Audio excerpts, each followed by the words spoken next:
The sun's down, the soldering iron's hot, and you know what that means. Welcome to Night School, where the zip ties are tight, the code is questionable, and the LEDs never sleep. Hosted by the one and only Bobby, the professor of Pixel Mayhem. We're diving deep into lighting tips, tech fails, sketchy workarounds, and the secrets nobody teaches until now. Whether you're mapping props at midnight or just here for the chaos, this is your crash course in RGB enlightenment. So grab your beverage of choice and remember, there's no syllabus, no rules, and no guarantee we'll make it out with all our fingers. This is Night School.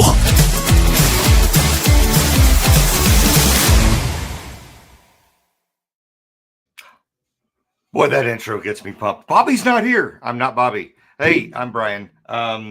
Bobby is watching the Bills currently lose. I'm keeping updates over there, but he asked me if I could fill in for him because he is watching the Bills game, which my team's already lost. So that was Friday night. But I have Clyde with us. Clyde, you want to pop up? Peekaboo. There he is.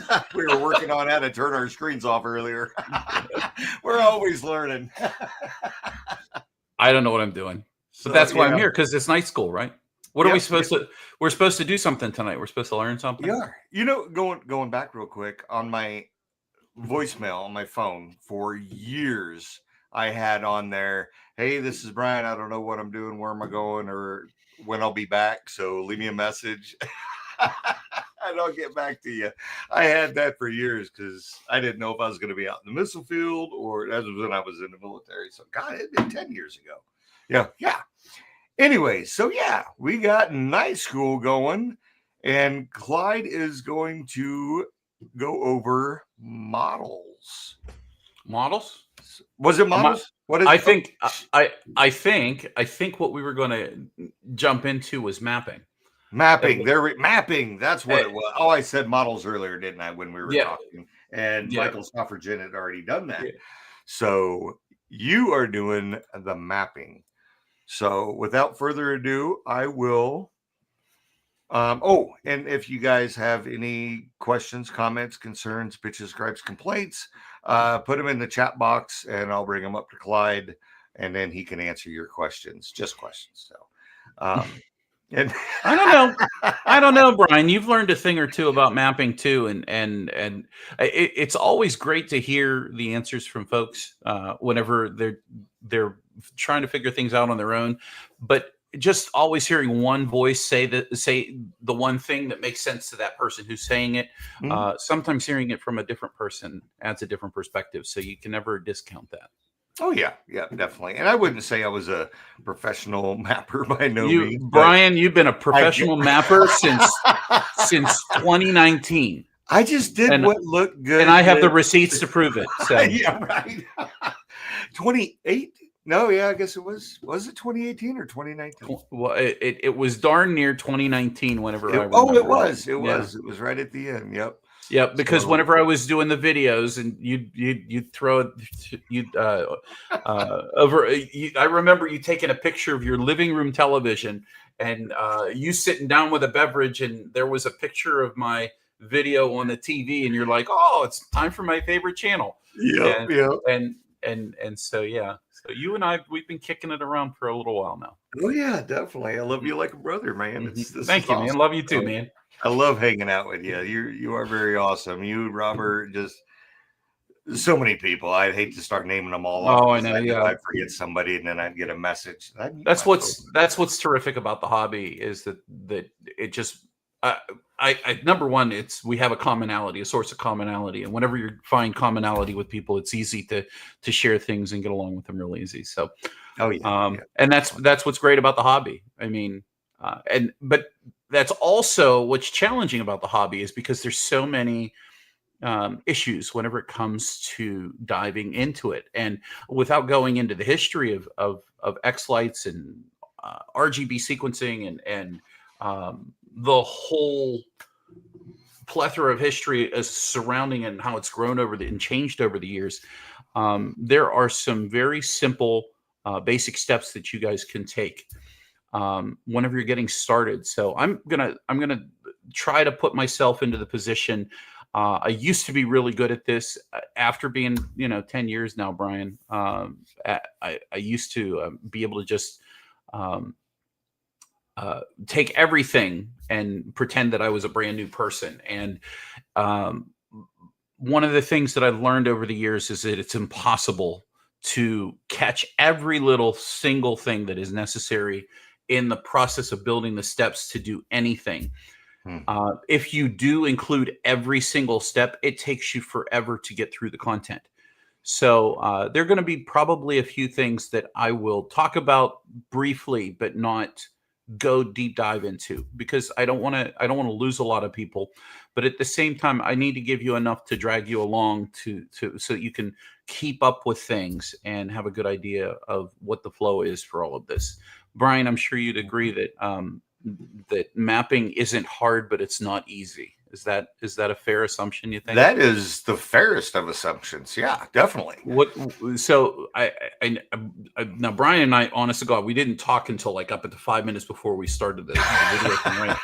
So if I were to ask Brian, when he started mapping, what was the hardest thing for him to understand whenever he was mapping a sequence? What would that have been, Brian? What do you think?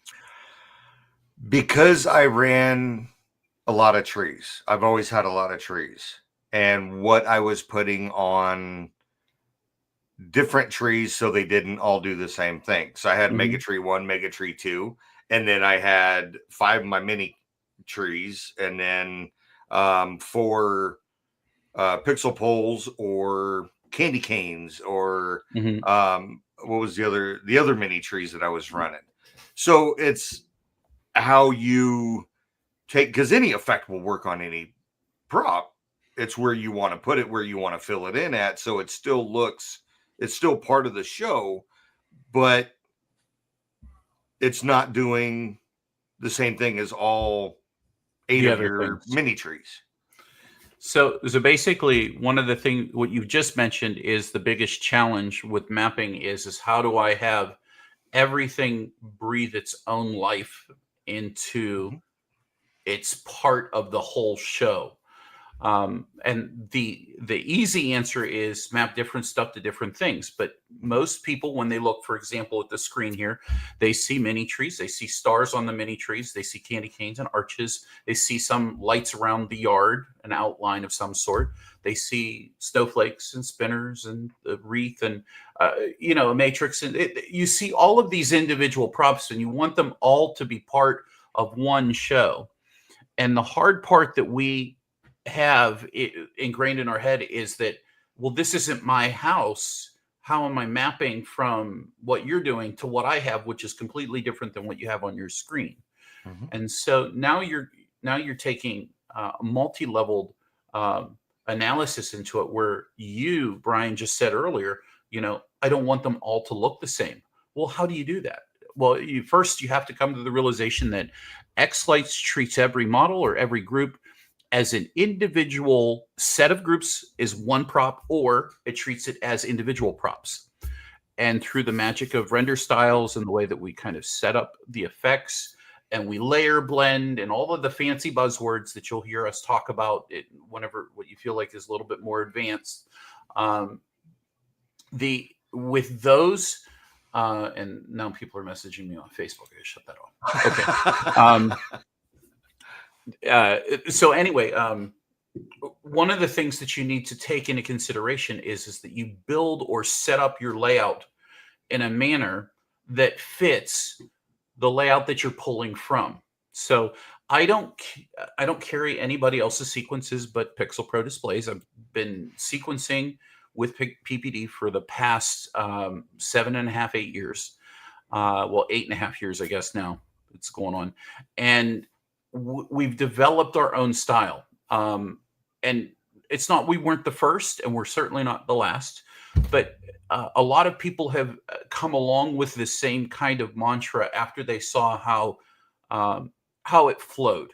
The flow to sequencing and the flow to mapping are two different things. So when you're mapping from a sequencer's layout, understand that how I'm showing you right now is not going to be the exact same as how somebody else might set up their sequences or set up their layout for mapping their sequences. So I can only take this from the perspective that I have. And sure, I could talk for hours at length about every different sequence vendor. I don't have the time for that. Obviously, Brian would like beat the crap out of me because you don't want to listen. As long as I can watch the game, I'm okay. So it's commercial. You're all right. but I want to start with a kind of the beginner mindset but also throw in the important things that you need to watch out for whenever you're mapping as much as I can.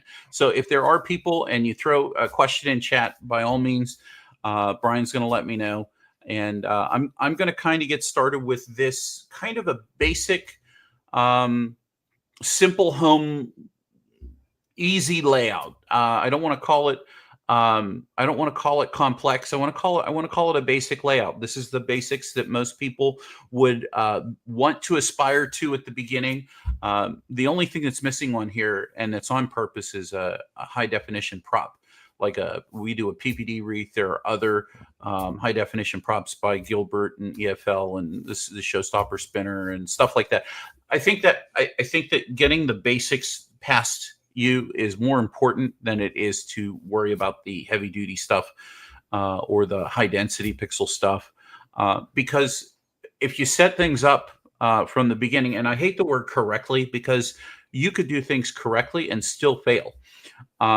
But just because you've done something the way somebody told you to do it and it didn't turn out the right way doesn't mean it's not correct. It still worked. So you learn these things over time, and that's probably lesson number one. It doesn't matter where you come from. You're going to make mistakes, especially as your first year, your second, or even your third year. You're not going to realize the things that you're not doing.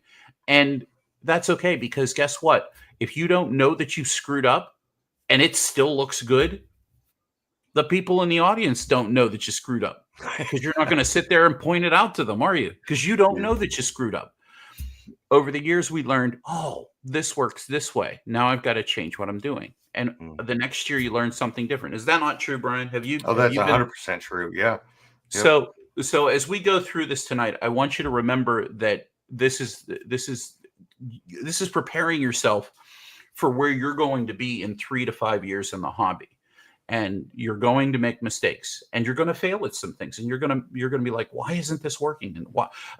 I answered a couple questions, and I had 2 questions the past 2 days on silly things that people were having issues with. And all I did was I just started asking questions about them. And then both of them sent me messages back saying, that was the problem that fixed it. And I knew nothing about what was going on in their layout. I didn't diagnose anything. I just asked questions.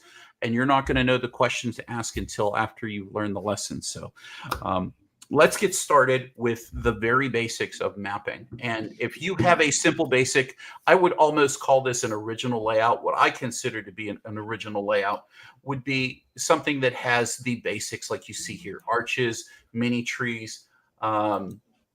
You got candy canes, you have some snowflakes on the house, some spinners, and you got some windows and doors, and you got roof outlines and a couple verticals. Now, believe it or not, this is a lot of pixels. This is a lot of pixels, especially if it's your first year. And if you went so far as to just get the roof outline, some window outlines, congratulations, because the hardest things to do in your entire show are roof outlines and window outlines. Then you build a MegaTree, and the MegaTree costs you thousands of dollars, because you gotta buy the Matos Sasquatch tree, right? And like I had to, because I suck at building stuff like that, and mine always fell down, so it was a good idea. I'm not a builder, never was, but I can push pixels. That's my job. That's what I like to do. But I'm good at sequencing. So these are the basic things that are going to be in a basic layout, and so it's important to classify these things into groups. Now you'll see I have some groups already built over here. You'll see here's a group that has nothing but arches in it. You'll see here, these are candy canes. I call these logical groups. What you want to do first is you want to take the time and select the models, and whatever it is in these groups that are similar, you definitely want to, and I'm holding the control key down whenever I'm doing this. I'm in Windows, and I'm clicking on each individual prop. And all I'm doing is I'm right clicking and I'm doing something called right click, create group from selections. And at this point, I can give the group a name. Now, I stick with the same names as what I use in our store's layout. And the reason I do that is because it's easier to map when we get down the road to mapping. You are not going to know what all the different sequence vendors are going to call their groups or are going to call their props in their layout. Everybody has their own way to name things, and there are about 100 sequence vendors out there.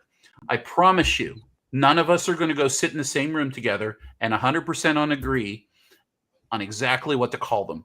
So it's your job as the sequence buyer or as the person who's picking up sequences from other people to open their layout and have a look at their layout and figure out their setup for the sequence that you're mapping from.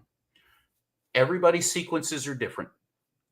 There is no there's the only way I can think of to say this is sequencing is an art form, and the way that I can create art is different than the way the multitude of others like Michael and Diana Stoffergen from Showstoppers, from Barry from Sequence Solutions, from you've got Teresa from Fairy Pixel Dust. Everybody has their style. Everybody sets up their layouts differently. Maybe we all share some commonality, or we have a thought process that we go through when we sequence, but we all have our own way that we look at it. So you can't take the words that I'm saying as 100% literal for every case, but it's a good start and it's good habits. Then whenever you solidify these habits as you go through the hobby, you're going to become better at mapping because you found fundamentals. And fundamentals like this would be, I would call this mini trees. But now hindsight, looking back after 7 years, I would actually call it trees mini because T would be alphabetical and never mind. But I would click OK here and that would create this group. Well, now xLights is so smart. If you try to name something the same name that is already existing on the list, what's going to happen is it's going to say, hey, this name's already being used. Give this a different name. Okay, well, let's pretend I give it a name, Mini Trees 2, which I'm not going to. But you can see up here, if I scroll up the list here, there's Mini Trees, and you can see they're all in that group. If you want your layout to look really pretty, one of the things you might consider doing whenever you have the group selected, maybe you want to make them nice and straight. You can right click on the group, doggone it. Let me see if I can do this again. Clyde, I have a quick question for you. Oh, sure, go ahead. I know the answer to, but just in case somebody's wondering how come that red cross, I call them crosshairs, the plus in the center on the group.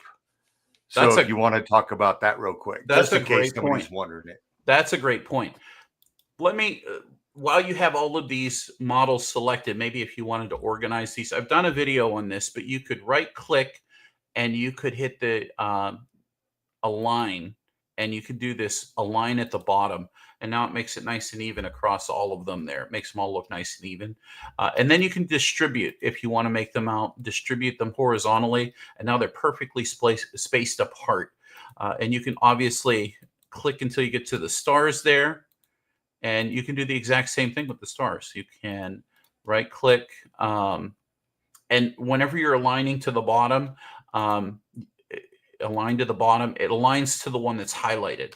Now I can use my arrow keys to go up and down and over if I want to, but I'm actually going to leave them right there. I'm just moving them up, and now I right click and I distribute horizontally again, and boom, they're all kind of centered. Now maybe I want to finesse this one just a little bit because I want it to be over there. But now they all look like they're in a perfect line. So there's things that you can do inside the xLights as you're building your layout, things to fix it as you go along. You can even click, drag, and right click and lock these in place so you can't click them again. Oh, look, I moved my yard border. I can hit Control Z and that puts it back. And now I can lock it so I don't mess with it again. So just some things in xLights that you can do. But after you have built some groups there, one of the things that Brian had just mentioned was you might see that giant red X. Now, the red X, you can't make it smaller. The only way you can make it go away is if you put xLights into 3D and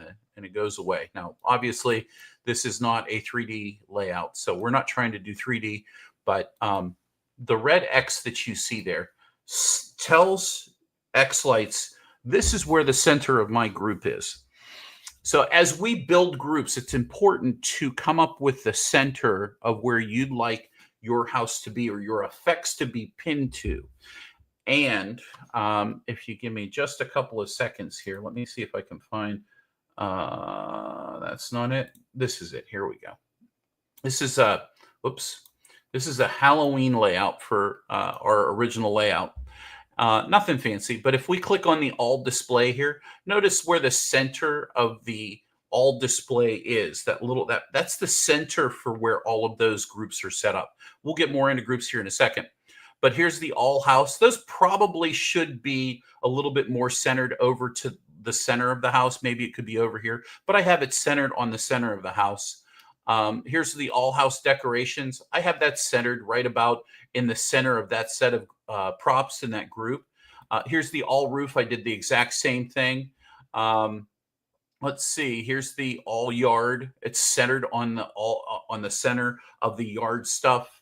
So what this does is this tells xLights this is where the center of the effect is, and where the center of my effect is may be different in my display because I tell it to be right here is the center, and right here might be the center on the all display here. Here we go. Oops, I didn't mean to do that. There we go. All display. Here's the center. And that, if I did a shockwave, by default, it would go right there. It would poof out right from the center right there because that's where I told it to physically start from. And so why is that important? Because you may have an asymmetrical home. My home, our pro layout is asymmetrical, and I want it in the dead center right above the front door. That to me in the pro layout is the center of the home. Your center of your home may be different. So putting the red X where you want it is very simple. You can tell it exactly where to be. And I'll walk you through some of these things here. Let's see, arches. Here's the arches. So this is where xLights says, this is where the center of the arch is. And that kind of makes sense because you got arch 1, 2, 3, 4, 5, right? And the middle of the fifth one, or the middle of the third one happens to be the center of where the effects would originate from. If you did a shockwave or if you did a chase left to right, this would be the center point. So that's what the red X is for. Now, I want you to build your groups. You need to build some groups, and here's the reason why. If you download a sequence from another sequence vendor, you want to open their layout. You need to unpack, you need to unzip, and you need to open another instance of xLights. In Windows, it's super easy. You just come down here and you right click underneath your xLights icon here, and you just open up another one.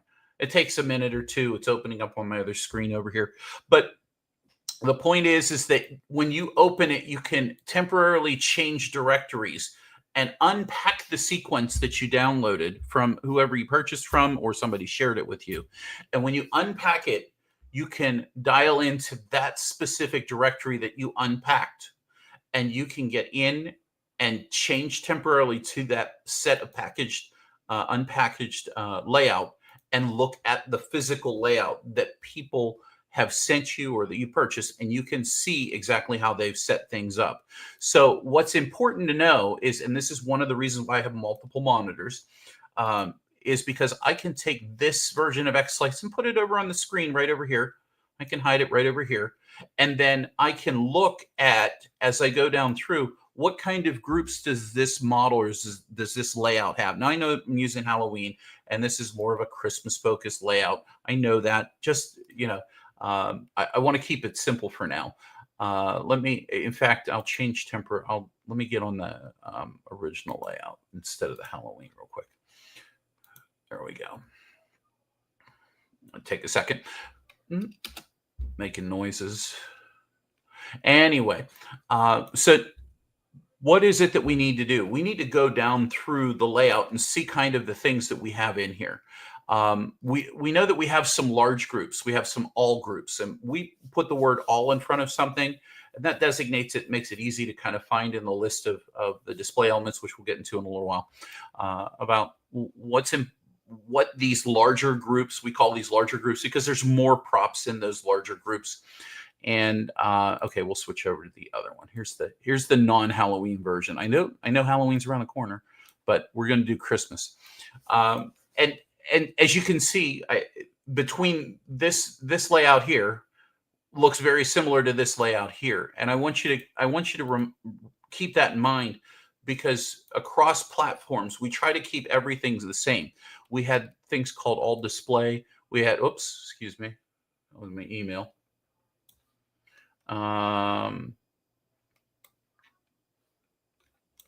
We have a couple different sets of groups, right? And those sets of groups are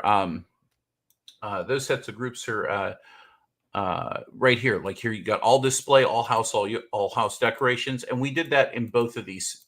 So the difference between them, we could put the same effects on a Christmas layout as we do Halloween, and it really doesn't matter because of the way we sequence. But it's also the thought process when people look at a song and they don't think Christmas, they think Halloween with that song, so it's easier just to put it on a Halloween layout. And there's only a few differences between them. This one does have bats in it. This one does not. This one has candy canes. So there's no candy canes in the Halloween layout here. So so what you're going to do is you're going to start out by building these kind of groups and matching them up with the groups that you may already have. And if you use the same names, understand why you're using the same names, and using the exact identical names as a function that is built into xLights called AutoMap. And if you use consistently the same stores or the same sequencers layout importing, you buy from the same sequencer very often, you'll find that you can click the AutoMap button whenever you're mapping sequences, and 99.9% of the stuff will come over. Now, if you have really big layouts, it's going to take you a little bit longer because you probably are doing a little bit more detailed stuff. So, but keeping it simple, again, all we're doing here is we're just doing the basics. We're looking at the basics. So I'm going to go through and I'm going to just briefly say some of these things that we put in groups. This yard outline, we would call this a yard border. The wreath here, we would call this probably the PPD wreaths. That's a PPD wreath group that we have. We have window frames. These are what we call windows and doors. Let me scroll up, and I'm going to fix the windows and doors because I want to teach you some things as we do this. Here we go. Windows and doors. If I click on here, you'll notice that the front door here and the garage door, and then you got 2 or 3 windows across the top. But then you also have this one here that didn't get selected. And so if we wanted to add this one model to the one group, we could do this manually by coming down here. We could click on the group up here, rather. And this is the old way to do this. And we could say, oh, it's missing a window frame. Well, which window frame is it missing? Let me scroll down to the word W for window. And here we go. Window number 4. We could pull it in this way. And now you see it's highlighted. But there's also another way to do this without having to go through scaling through the list there, or scanning through the list. You can just click on the model. And if you already know the name of the group and the group is created, as we showed you how to create a group earlier, you can select the individual model, right click, and you can add to an existing group. So now xLights gives you this nice little scan box of just group names. And I can put a checkbox beside windows and doors, click OK.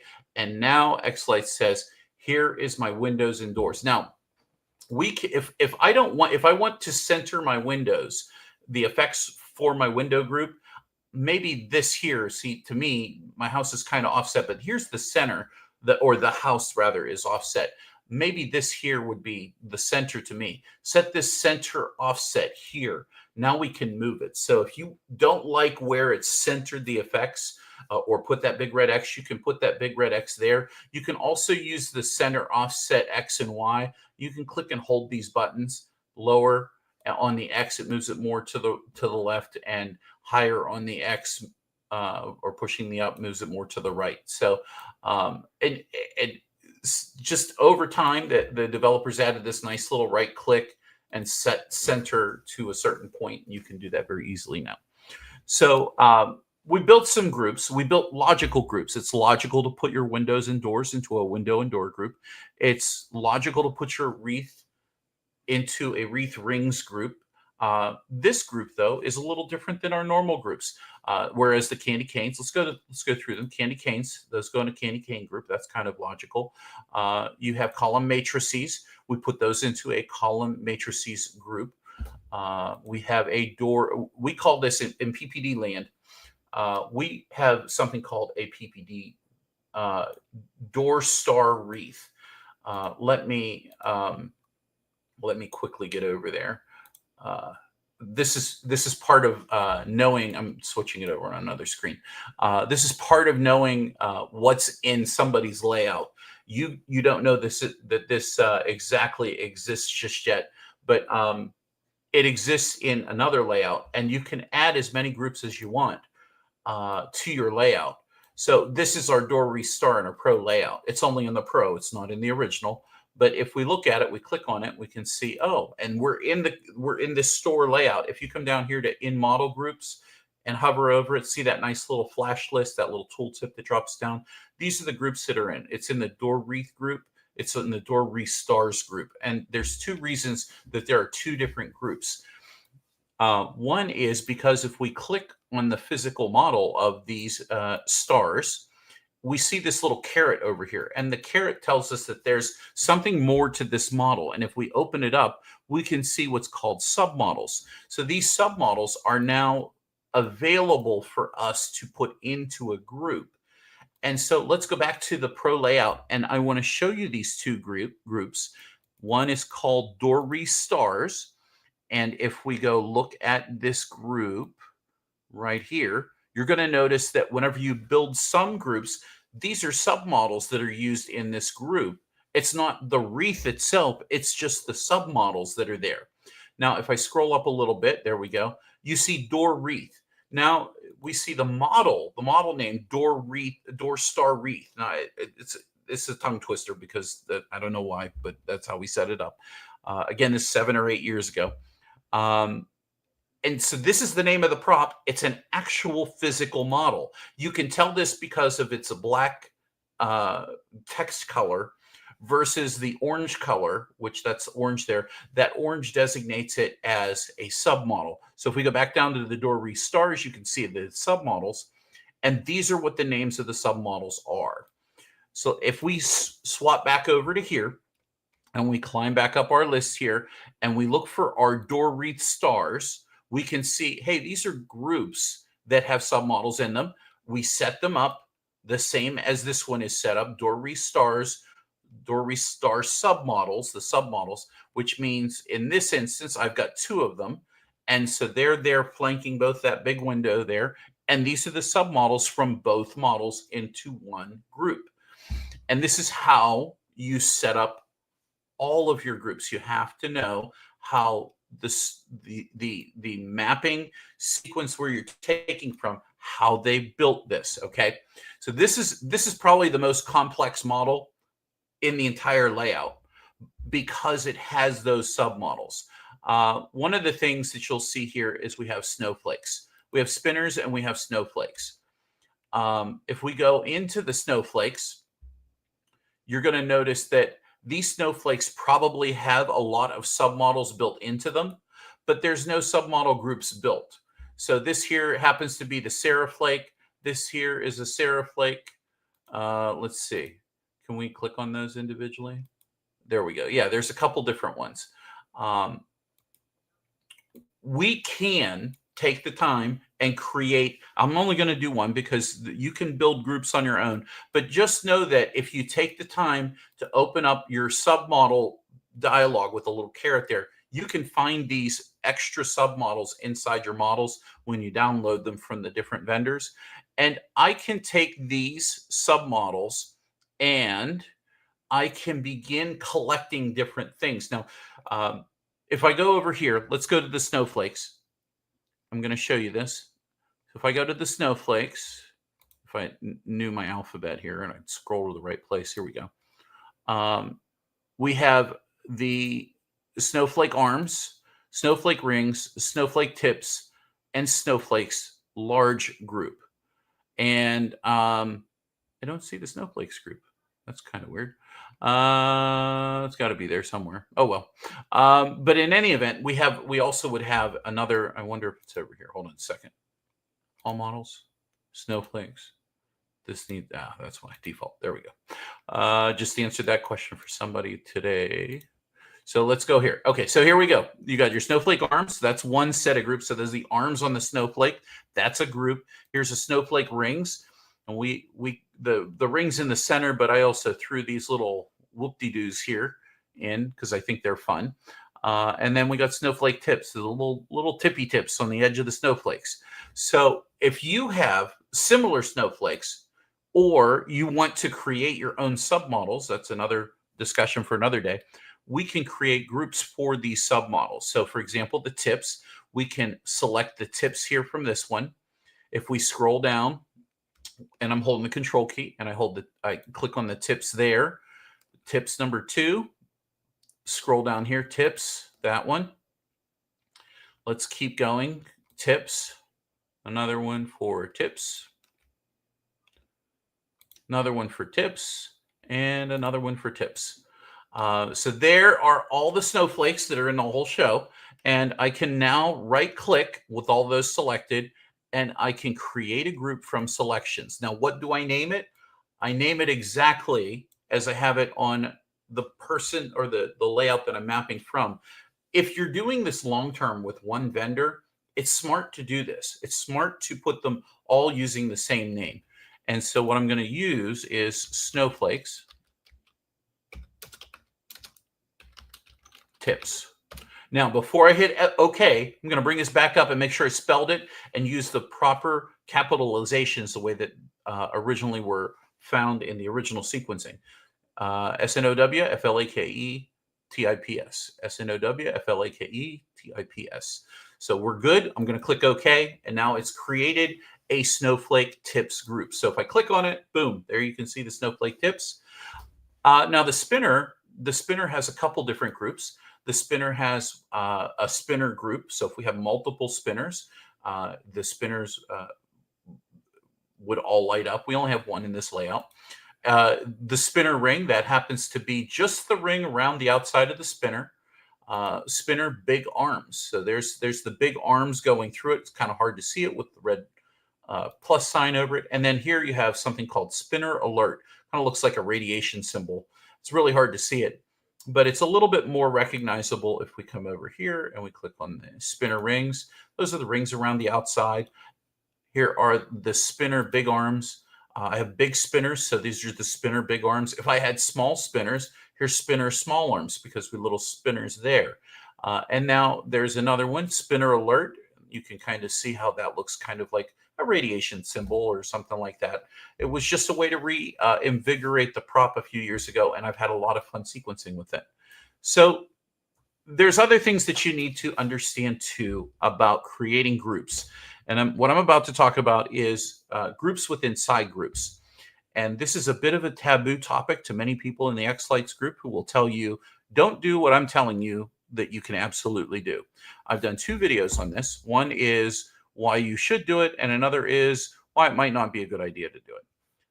Why it's important to do it is because if you follow exactly what the sequencer did, you'll get the same results as them.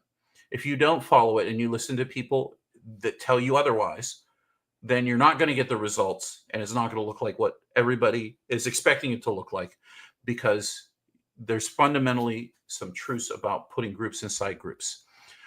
We have 2 major groups that we call the all house, and we have another group. The other major group is the all yard.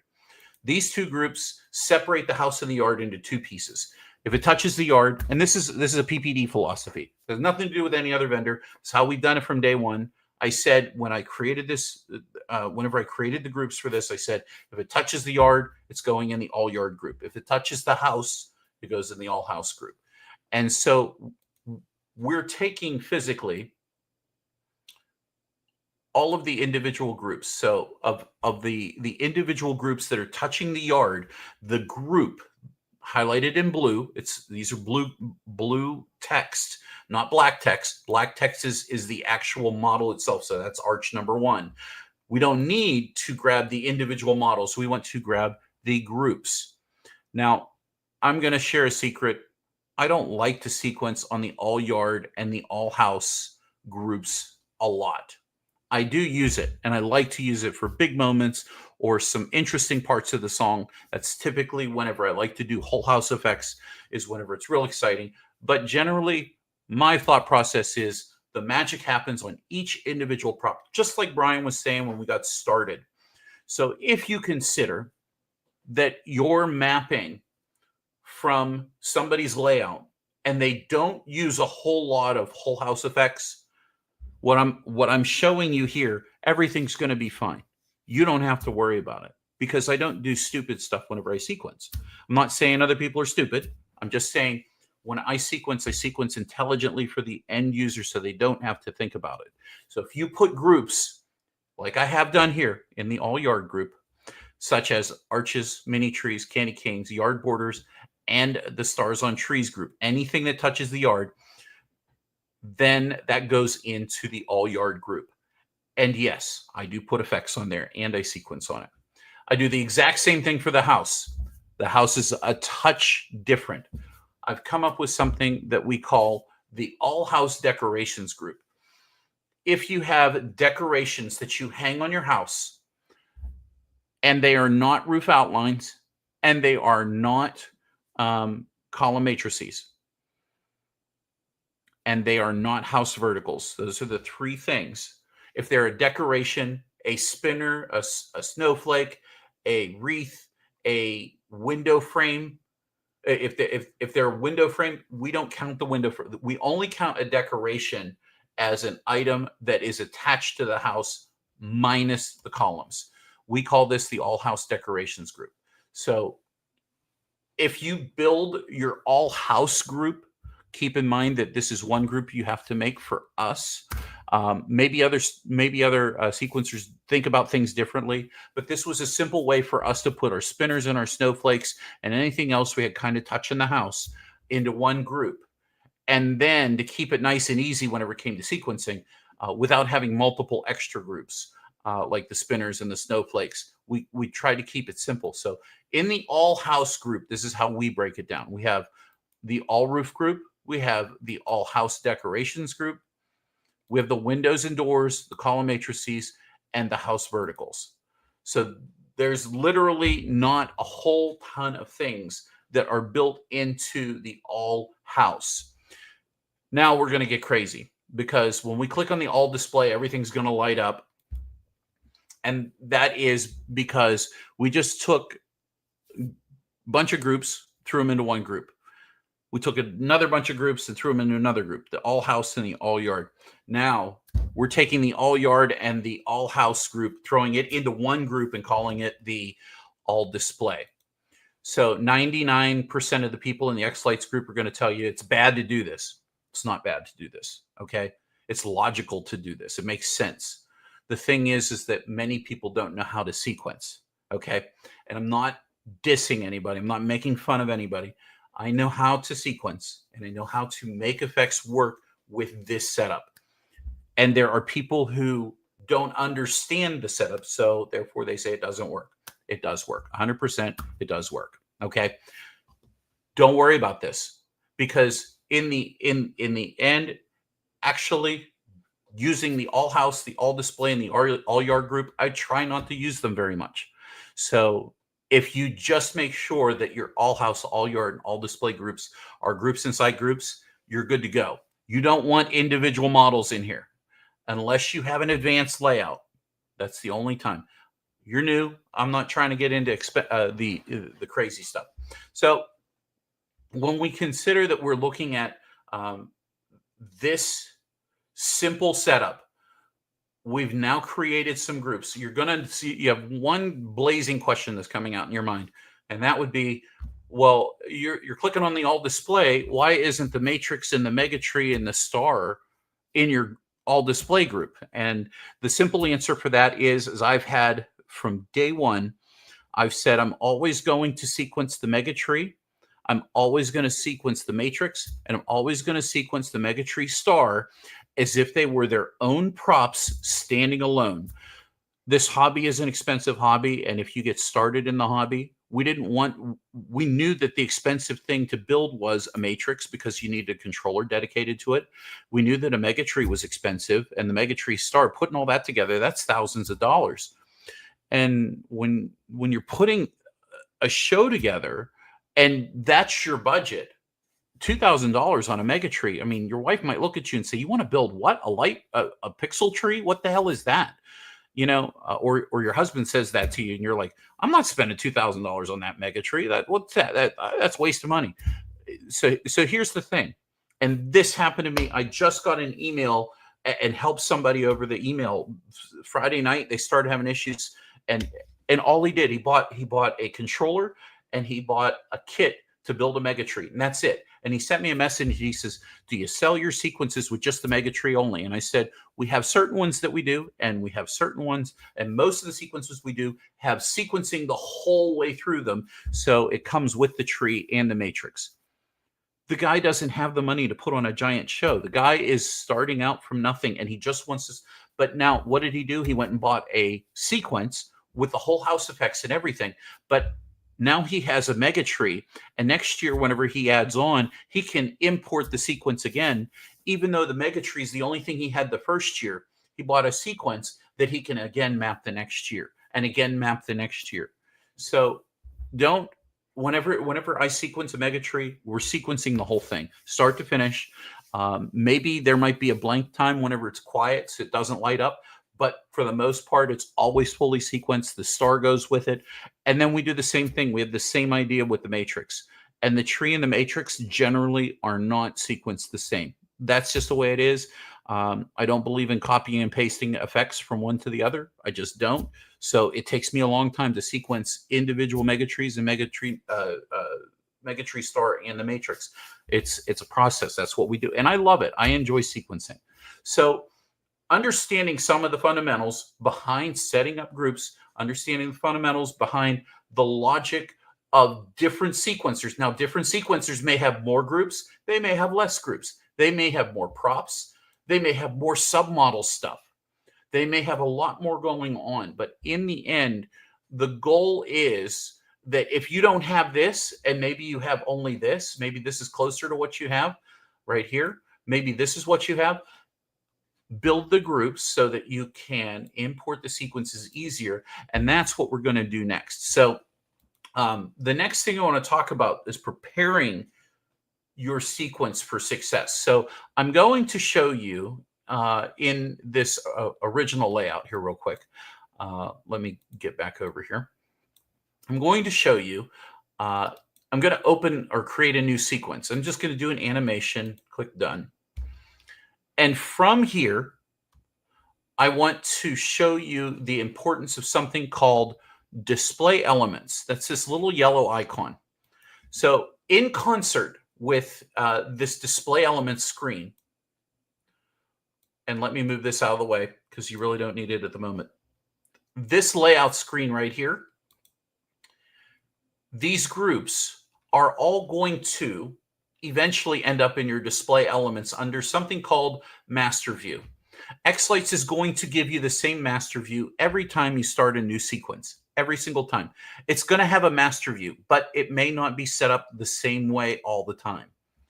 As a sequencer, doing this now for 17 years total sequencing, and being in the hobby 18 years, I guess now. What I did was I found one master view that I like to use all the time. And in this display elements, if there's anything that you pick up tonight, this is rather important. I click on the new master, and I put these all in a very specific order. Now, this is in our original layout. We also have that available here in the Pro layout. And I'm going to show you this too. If we click new sequence, now there is a way for you to set a preview or a display elements here. You can set a view if you have them set up ahead of time. But if you don't, if you have, it's okay. we can come over here to info and media, and we can tell it on this tab here on this wizard. Here's the wizard tab. We can tell it what type of sequence it is. It's an animation or it's media. We can also go with, we can give a sequence duration here, but we can also do some other things here. We can give it some metadata. We can give it some timings, and we can go into data layers and stuff. That's really advanced. But one of the things that you can do is if we go into wizard, let me start over. Let me make sure I hit that the right way. We'll go into animation. And then from this screen here, this gives you a frames per second. Now, most people are going with 40 frames per second. You can do that, or you can do 20. 20 frames is a smaller sequence file. It renders a little bit faster than the 40 frames. If you do a lot of renderings, 40 frames is okay. It does a really nice job, but you could also do 20 frames. It'll be, if on really fast chases, you might notice that it's a little choppy. But I've used 20 frames per second for years, and I've never been able to tell the difference. One of the things that we can do in the wizard is we can set the exact preview that we want to see when we are sequencing. And I'm not seeing it right now. Maybe they changed it. You know what? Let's go back and let's do musical. And we'll just grab any old song. Where's the song? Here we go. Let's see if it's in there now. It doesn't show it. So you should be able to set a specific drop down. Maybe we'll go 40 frames. Here it is. I have to get a little further. I really don't use this very much. I usually use display elements. But this is the view. See these views here? See where it says all models, new master. I created this new master. It's in our pro layout. You'll see it over here. This is new master in the original layout. You'll want to create this in your layout so that when you're mapping, you are sure to have everything in there that should be in there. Now, if I go back to that,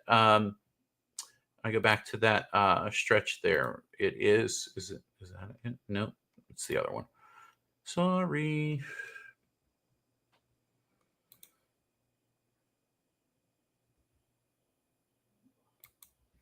Well, I don't know what happened to it. Well, I just doggone popped it on the screen. I hate when I'm not a fan of Windows with that auto pop in there. There we go. That's the screen I want. Okay, so we can set our master view here. If you've already got one set up, I can do that, and I can do a quick start, and poof. What happens is this automatically puts all of our model groups into order here on our sequencing screen, and it is the master view that we want to utilize. We have the same master view for the pro layout versus the original layout. They're the exact same views. There is no difference between them. If we come over here, we use the same models, and we use, well, not the same models, we use the same group names. Some of the models are different between the two layouts. One's more simplified, this one's more simplified. But you can see we've created this new master view. If you create this new master view and you make a new sequence, we always do something called copy to master. And now our master view has been changed to our new master view. Now you have to set this up on your own. And the way I suggest looking at this is look at all of your groups. And the important things are this. If you have submodels, meaning a submodel of the, for example, we talked about the door wreath stars. If you have door wreath stars right here, and then you have the door star wreath, door wreath and door wreath stars, the door wreath stars is the submodel group. That should be below on the master view. That should be below on the master view, the door wreath group. Another way to look at this would be our windows and door group versus our other vertical group. Now, this is another submodel group that you'll want to create. You can create multiples of different things, but we have this thing called other verticals. Let's say you have windows and you want to submodel. You can do submodeling. I don't want to get into submodeling, how to do that, but you can add submodels to your window frames. And once you do, you can put them in a group and you can call those other verticals. Now, if we look at the display elements in the new master view here, or the master view rather, now that we made it copy to master, you can see here's our other verticals. They're underneath of our windows and doors. The main windows and doors, if we go back into here, into the layout tab, if we click on the windows and doors, there we go. You can see that windows and doors shares room or shares groups with, doesn't share groups, it shares the verticals of the different other vertical types that happen to be on your preview. So in this instance, in the original layout, I called the side of the peak of the roof, I called those other verticals. It's another vertical other than your regular house verticals. So we call this a house vertical. If it's vertically going up and down on your house and it's in a corner or the edge or it's an outline of the house, we call this a house vertical, and they make a huge difference in your sequencing. Highly recommend putting them in there. Notice that when we look at our display elements, the house verticals main group, it's the main group, but a subgroup or submodel group goes down below it on the master view. And there's a reason for that, and I'll show you really quick why. If we come down here and we put an on effect onto the windows and doors, and let me get a little preview window. There we go. Okay, so here's the preview window. Nope, that's the wrong preview. We'll pop it in there. And we get the big house preview. There we go. The big house preview is the important one. Okay. And then let's go down and we put an on effect onto the other verticals. Imagine this is another effect that does something interesting.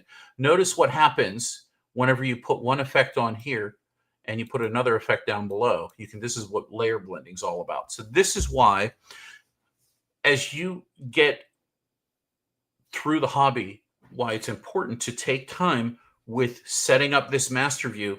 Because if I do some crazy fun stuff on the windows and doors, or I just turn the windows and doors on, but on the other verticals, I put a bounce on them. And I have them bouncing, or I have them chasing each other. You can see them chasing each other. I can do this per model per preview, and I could have it bouncing. Let's make it bounce. There we go. So it's bouncing up and down, right? So if you have these sorted in the opposite locations, meaning other vertical up above, windows and doors down below, see how they're switched now? If I click on the effects and I re-render the effects, what do you see happening here is you don't see the house verticals bouncing up and down on your house, or you don't see the window verticals or the other verticals bouncing up and down doing something interesting, because your master view, the order of operations is, it says, hey, I'm down on the bottom. That makes me a little bit more important than what's above me between the two groups. So keep this in mind. If you don't take the time to open up this other layout and learn these small things, then you will have a hard time setting up your groups the exact same way. So let's go in and let's do this really, really quick. Now, remember, we've already built groups for this, right? We've already used the same name for the groups as we used here from the donated sequence or the downloaded sequence, the purchase sequence, wherever you got it from. And that's important because it's going to save us time in the long run. What we're doing now, this is a little bit more work. This is a lot of tedious work. But I promise you that once you come in here, create a new sequence, we'll do an animation, we'll just click done. And if we open up our display elements, which is over here popped up, notice we have no other views. See on my other master view here, there you go. We got the other thing up there. On this other master view, you can see I have a bunch of different things, because that's what views are there to help you do. They're help you to see different things. Well, we can hang this out over here while I have this one sitting over here. Let me move this out of the way. And the goal here would be to mechanically create a one-for-one display elements between two different sequences. So what are you going to do? You're going to add, click add, and then you can go to, I like to call this new master, but you might make more sense to call it PPD master.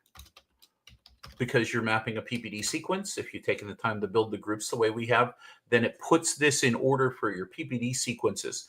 If you buy from Showstoppers, you sit here and do the same thing with the Showstopper sequence open on the one screen, and your sequence layout set up on another screen, your display elements. And you start looking at the two and you say, okay, this is the groups, this is how they're layered.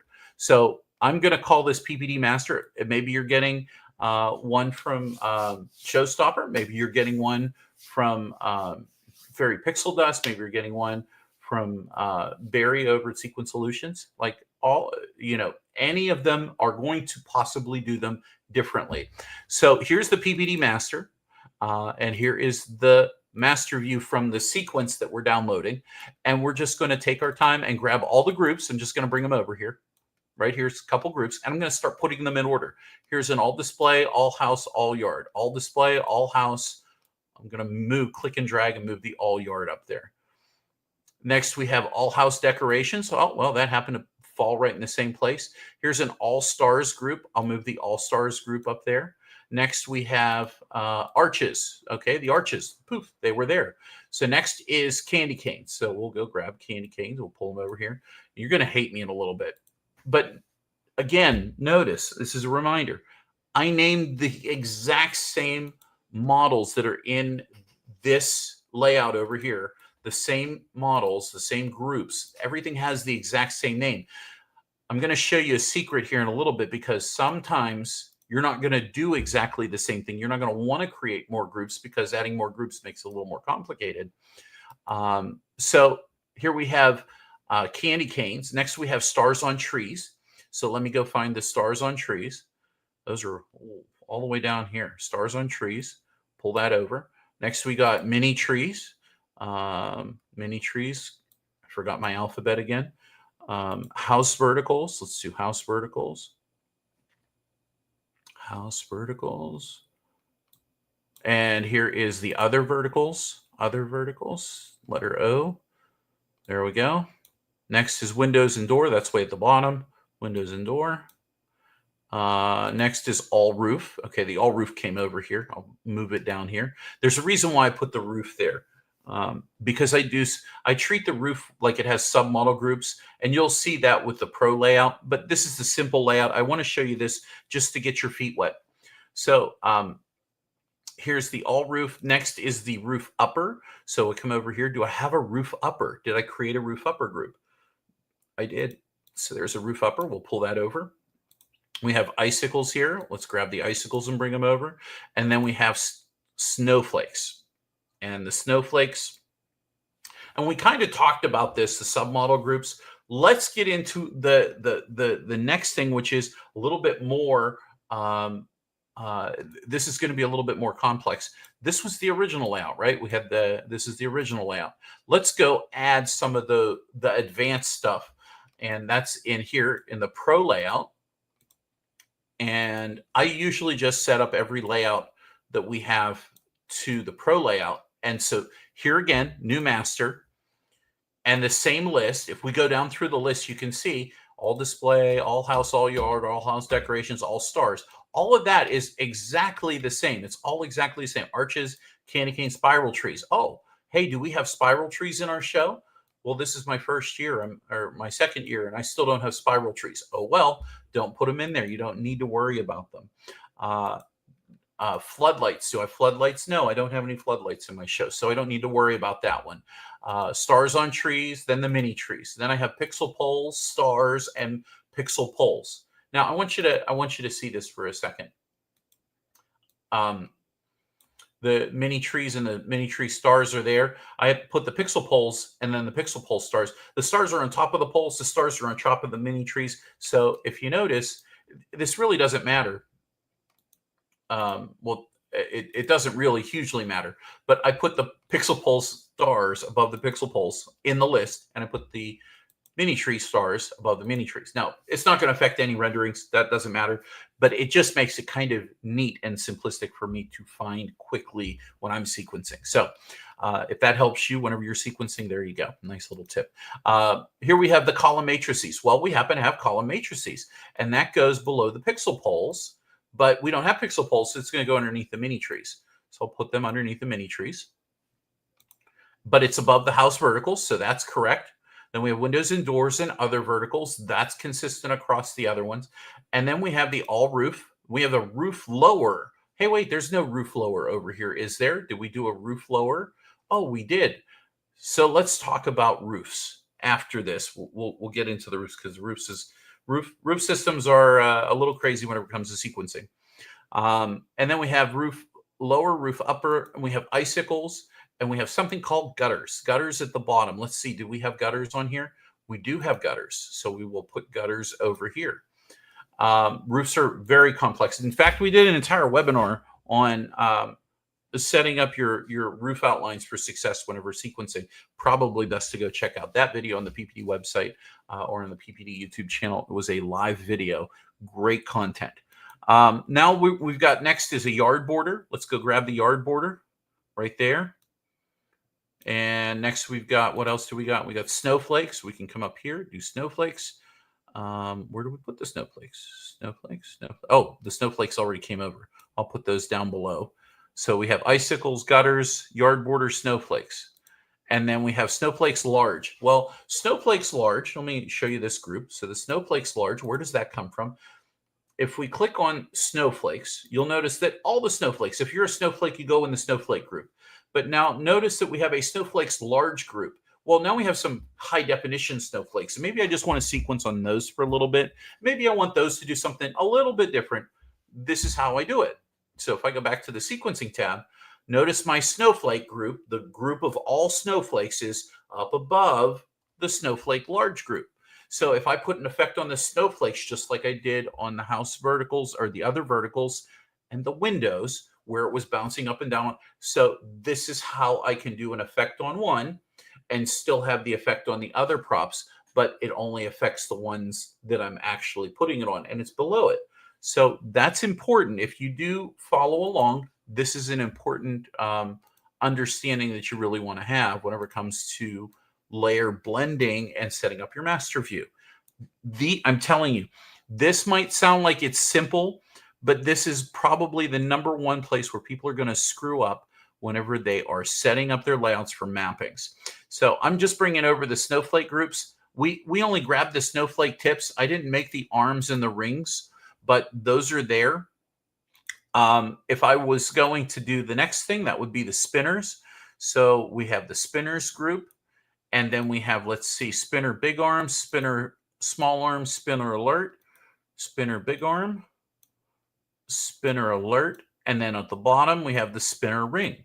So again, these are bigger. This is the big group of spinners. This is a smaller subgroup of spinner arms. There's more pixels in this group, but I put it below the spinner alert, so I can do things on the spinner alert group and still do things on the big arms if I want. And then I have the spinner ring group at the very bottom, and I can do something really special on it while the other two are doing different things if I want to. So, and I use that a lot. Like that's huge. I don't want to say it's secret, but it's huge. So then we get past the spinners. Now we're finally to the door wreath stars. And here's the door wreath first and the door wreath stars second. Boom, boom. We're done with those. Oops, I got rid of it. Didn't mean to do that. Put that back over there. And next is the wreath, the PPD wreath petals. This actually... Oh, we're missing one. PPD, yeah, there we go. Door wreath stars. I screwed that up. Here we go. Now we have something called PPD wreaths, and that would be this group here. Now, I don't have all of these submodels made, but I do have one set of submodels. I have the wreath rings model made because this wreath here is not a PPD wreath. It's not a high density wreath. But if I go over here and I look at this layout here, you'll notice that the PPD wreath groups, PPD wreath, where are you at?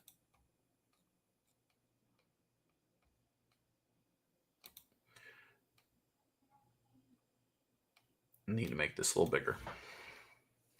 PPD wreath. So this is a group. I have the PPD wreath in it, but I also have something called wreath rings.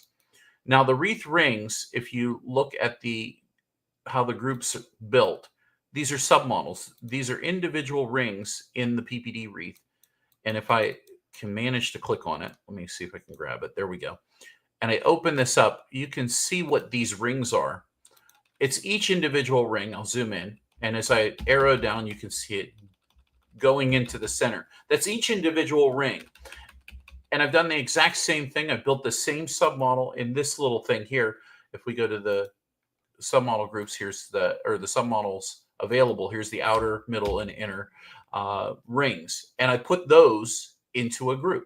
And that is our wreath rings group. So I can map effects that are mapped to the PPD wreaths onto my simple wreath, my regular wreath. And I can map wreath rings effects onto the wreath rings. Now, I don't have a lot of density, so some of these other really zany and fun pedal groups, those don't exist on that other one. So I'm not worried about them. But that's it. That's the basics to getting started with building your individual display elements and setting it up side by side. Now, the last thing we didn't talk about was at the bottom here, you'll see I have a pixel forest, which is P-stakes, if you're familiar with those. And then we have a matrix at garage. We have our MegaTree star, which maybe the star should be above it, like I did with the little trees, but oh well, whatever. And we have the ribbon tree. So in the big layout, we have the models that we talked about where we just sequence on just those models. I put those over there. So we could do matrix. Here's matrix. We'll put the matrix over here. We have MegaTree and we have MegaTree star. And this literally is our entire display elements. Everything we just did is what you need to do before you start mapping. And we haven't even gotten to the fun part yet, because the fun part, if you take the time to build your groups, build your logical groups, if you stick with one or two vendors that you buy your sequences from, and again, it doesn't have to be us. You're not going to hurt my feelings. I just want you to get the information because we've spent a lot of time developing things like this over the years to help you make it easier so that whenever you map a sequence, you can map it in literally 5 minutes or less, maybe 10 minutes at the very most, especially if you're new. And so what I want to show you now is the big, unfortunately, it's the big hack to doing what we just did here manually. After you're done with this, you definitely need to hit the save button on the screen here. There is a hack to building this. If you've taken the time to build your groups accordingly, xLights can import from one of the downloaded sequences that from the vendor or the sequencer that you've already purchased from. But you really do have to invest the time into building the names of the groups identically. So I've already done that. This set of groups here is the exact same name as this set of groups here. Okay. What I'm going to do now is I'm going to do something instead of that one-by-one process I just walked you through. Is I'm going to import. I'm going to click import master view from a sequence file. Or I can import from view from layout file. Now, I've already told you, we call this our new master in my display elements. We can import the new master from a layout file. So if I head over and I'm seriously on my own show folder, right? If I click on this, let's see. Why is it saying, what's going on? Cancel. I don't know what's going on there. Import. Why is it stuck on the music?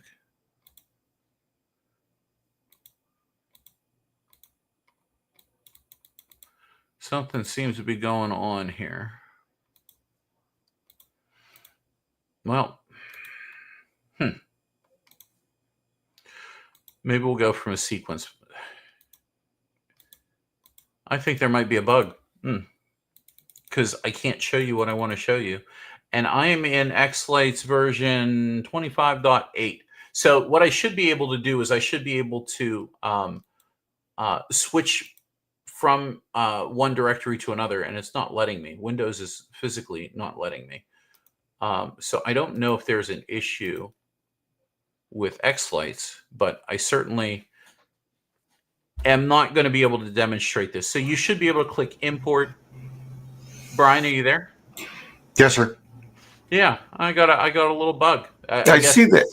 I guess it happens. I guess it happens. So if we go to layout file, what I would do is I would navigate to where I've saved that folder or that sequence from the downloaded vendor file, and I would select the RGB effects.xml from there. I can't show you, so I can't go any further there. But, Scott had a question real quick. Sure. Because he's done all this, he's moved everything over, and then the very next click is what he misses. So I'm assuming to save that as your new master, so it comes up every time, is what I'm assuming he's saying. I got it up on the screen. Do I don't know if I can see his comment. Oh, there it is. I see. Let me put this over here. Okay. After adding all of those, now what is the very next clicks? I've seen this. There we go. Well, that didn't help any. This part a lot, but usually unsure. Now I can see it. I've seen this part a lot, but usually unsure what the next click is. So unfortunately, I can't show you the simple way to import the master from a sequence file. If you've got all the names in here, seems to be a bug. But from here, after you've created this master view, you click layout and save. That's the first thing. And you saw it was red earlier. That means that you had changed something in your display elements. The following this, the only thing that you would need to do is, and I'll do this real quick for you. If I close this file close sequence, remember I was stumbling with this earlier. If I was creating a new sequence and I went to musical sequence, this looks different. Something is going on. Don't create. There is something going on with xLights. It's not liking me really a lot right now.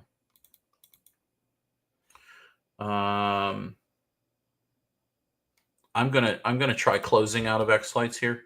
So I've saved this, so it's not going anywhere.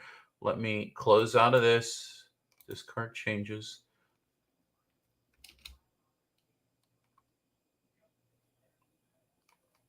And I'm gonna have to open another version of xLights. Give me a couple seconds here. Sorry for the inconvenience. Just hang in there, Scott. I know you need an answer. Oh, I see Sherry there. Hi, Sherry.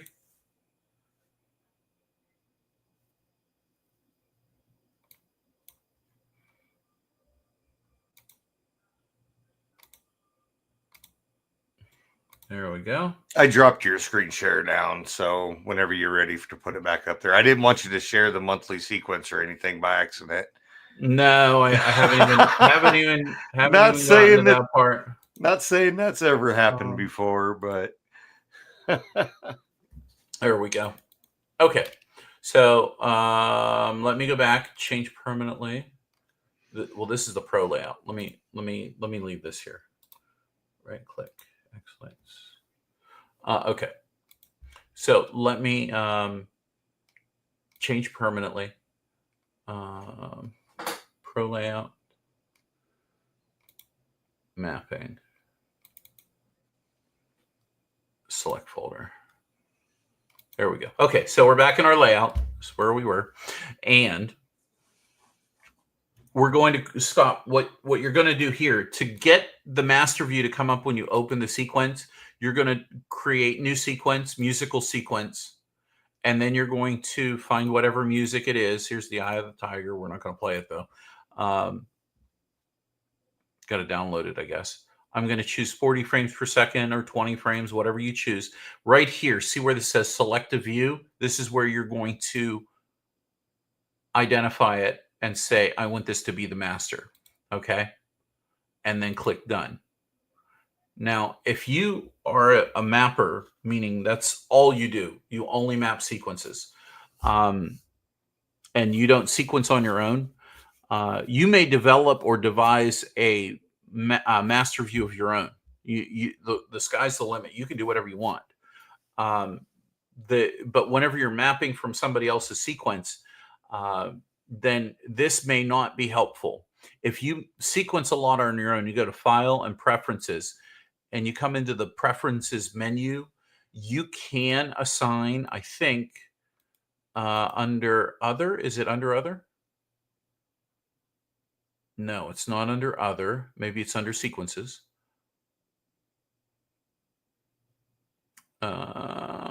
Default view for new sequences. So you can if you have a long list, like I have a long list on the Pro layout of or on the, here we go. Here's this the Christmas version of this. If you have a bunch of display element views, come on.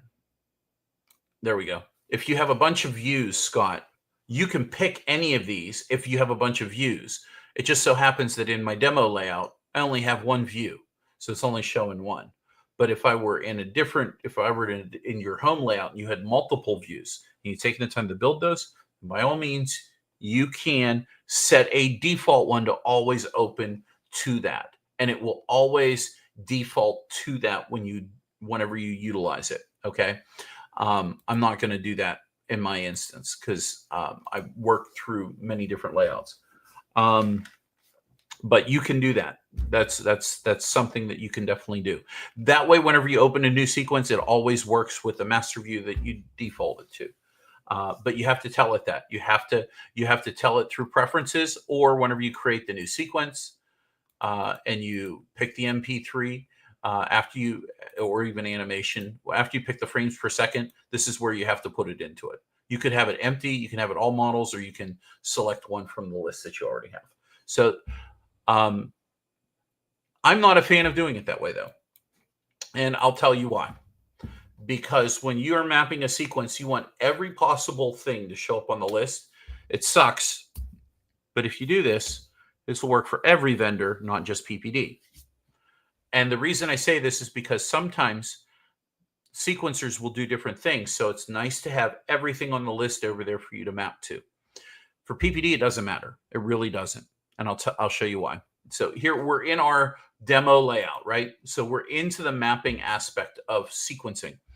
And let's say we're going to do, I don't know, what is, that's not what I wanted. I have too many screens and lots going on. Let's see, here we go.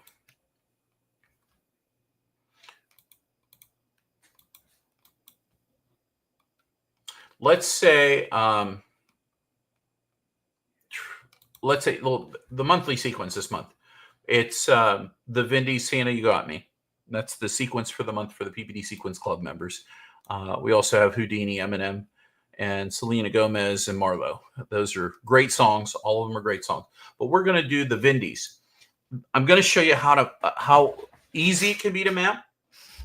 And I'm going to show you how you can individually map. We'll start with individually mapping individual props. And that way you can find the fastest way that works for you. We're going to do new sequence, musical sequence. Go to music folder, the Vindies, all the way at the bottom of the list, I betcha. There they are. Santa, You Got Me. We'll do 40 frames per second. And we'll go ahead and I'm going to leave this as all models. I'm not going to change this. I'm just, if you leave it as all models, this is important, and you click done, it's going to create a sequence. The first thing I do after I do this, I hit save.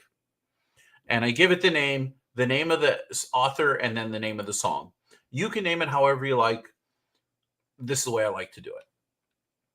And now the sequence is saved. You don't, if something happens and you're mapping a sequence, most likely the 2 times it's going to crash is upon the time that you're hitting the mapping and OK button, or the render button. Those are generally the 2 times. Sometimes when you're moving an effect, it will close or crash. Those are the 3 times that you're going to see a crash usually. So whenever you open the sequence, you create it new, I always save it as soon as possible, because then you don't have to go through those steps again. Now, the next thing we're going to do is we're going to pretend that we're importing from your folder that you've downloaded the monthly sequence from, what we call the monthly sequence, the Vindies. I have it on my hard drive, but imagine you just downloaded it and you have to put it in your xLights folder.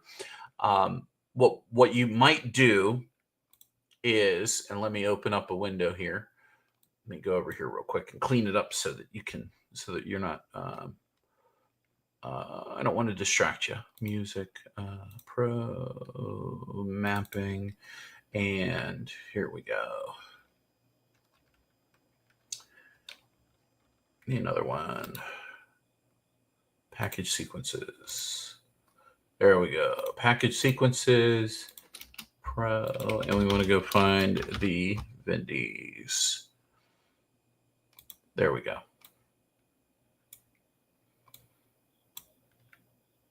Let's say this is your show folder. Here's all your xLights stuff. This is your show folder. And let's say here's your sequence. You just saved it just a few moments ago, and you downloaded it. One thing that you want to do immediately, create a new folder here and call this import. Or you can call it downloads, but I've called it import for years. And in the import folder, take your package sequence and throw it in there. Now, if you purchase from a bunch of different vendors, you can do all of the organizing that you care to do at this time. And that might be, if you buy sequences from PPD, then maybe you create a new folder and you call this the PPD folder. And you put this in your PPD folder. Maybe you have sequences also from Showstopper. Maybe you have sequences from Sequence Solutions. Maybe you have sequences from other vendors. So this is a way that you can organize them. You can put this right in here, pop it in, boom, it's now in your PPD folder. Boom, there you go. That's just a way to organize your stuff so that you can find it easy. If that's too much for you because you forget who you bought a sequence from, just throw it in the import folder, but it's good to have it there, okay? So now that we have this downloaded, it's in our show folder, what I'm going to do is I'm going to go, we downloaded that from the website, we're going to go to import effects. And now I'll go into, I'll navigate to my show folder, which usually be a simple shortcut, but I've got mapping series here. This is my show folder. Now we go to import folder, and it's our PPD folder, and we go to the Vindies Santa You Got Me. And I'm going to double click on this. Now xLights is going to unpack this sequence, and it's going to start grabbing all of the assets that are found in it. And not only that, it's going to set up our mapping screen, which popped up over here on the other screen. There we go. So a few things that you should be aware of on this whenever you're mapping. If you're mapping for the first time and there's a lot of crapamola over here, don't think you have to map absolutely everything all at once. What you want to do is you want to map one thing at a time. If you're new, map the things that make sense. And here's what's nice. If you take a moment and just look at what is available on the mapping screen, you can see that there's effect numbers or a number of effects shown by every single set of props or groups or models that are listed on the available screen. You'll also find that over here, you have an all display, all house. This is all your stuff. This is your stuff. Over here is the sequence that you're mapping from. These are the number of effects that you're mapping in. These will show you if you bring something over, if you are mapping a second, third, and fourth time, it will show you if you've already mapped effects over to it. So with that being said, the basics to mapping would be simple. Well, I'm going to move my arches. I'm going to put my arches to my arches. You can click and drag. You can candy canes. If you click on this over here, and then you come over to the candy canes and you hit the enter key, Boom. Look, it pops it over there. There's no click and drag if you don't want to, but know that you can do that. It's an option. If you have things like snowflake arms, rings, and tips, and let's go down here to the snowflakes, arms, rings, and tips. Are they in the same order? Because guess what? If they're in the same order, we're going to use that to our advantage. Oh, wait, the snowflakes. Well, the snowflakes, I think we just have snowflakes and snowflake tips. And they happen to be in that order. So if I put snowflake tips over here and I click on that and I hit the snowflake tips there and I hit the enter button once, it enters down to the next line. See how it says snowflakes and it says snowflakes highlighted here. If I hit enter again, boom, boom, it will knock those both in there for you. It doesn't know the names. It just knows that you hit the enter key and it popped it over there for you. It doesn't know the names. So you don't have to map everything all at one time. And if you click the OK button, xLights is going to ask you, hey, are you sure you want to leave without saving your mapping changes? What xLights is saying right now is you created a map. Do you want to save it? Or are you sure you want to leave without saving it? Are you sure you don't want to save the work that you've already done? You have a yes or a no. If you hit no, the box stays open and you can click Save Map. So I'm going to save map. We'll just say mapping 1, and we'll click Save. What xLights just did is it saved this grouping of these here with these here from this brand of sequencer, okay? It grabbed this one and said, hey, map candy canes with the candy canes from this sequencer. This is my map for this sequencer, a sequencer, okay? Now, if we click OK, it doesn't ask me, are you sure you don't want to save it? Because we already added it. So here you can see some of the basics. We brought in the arches, we brought in the candy canes, and we brought in the snowflakes. So this is rather exciting because well, you know, oh, we're looking at the master view here. We didn't set up the master view any other different way. Now, I'm not going to get into making this the master just yet, but I want you to see that, hey, you can render this and you can look at the effects that you see here. We'll go ahead and do that. It won't take long, not for this. Audio. We'll do silent here and we'll zoom in a little bit and you can see there's some effects going over top of the candy canes and there's some snowflake effects going on and here's some more snowflake effects and some arches, and that's all we mapped over. So if you like the progress so far, if you're having a hard time figuring out what to map to, use your logical groups first. So that's map step number 1. If you want to go back and you want to continue mapping, then you go to File, Import, and then select the sequence that your zip file from. It'll unpack it again, and it'll bring up our screen. Now, notice after we mapped one thing, see it says arches 89. Oh, look over here. Arches had 89 effects. You can kind of backtrack without bringing up your map. You don't have to load the map. Here's the map right here. You don't have to load it if you don't want to, but you can kind of backtrack and see, hey, I mapped over the arches. Did I use the arches for it? And you can see that there's the backtrack for it. You see candy canes, 85. There's house verticals, 85. Excuse me, candy canes, 85. Boy, they use the same number. Uh-oh, that would have stuck you. The all roof has 85 on it too, by the way. But c'est la vie, just coincidence, I guess. But in any event, you can kind of backtrack and kind of see where those effects came from. If you want to know for sure, you can load that map that you saved, and we can click on it, and boom, it brings the map back up. Okay.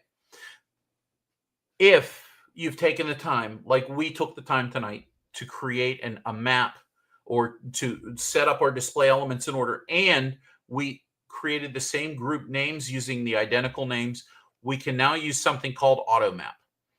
AutoMap is incredible whenever it comes to mapping because it utilizes the vendor's names and your names, and if they match, and you click the AutoMap button, it automatically draws things over. Don't panic if it didn't bring everything over.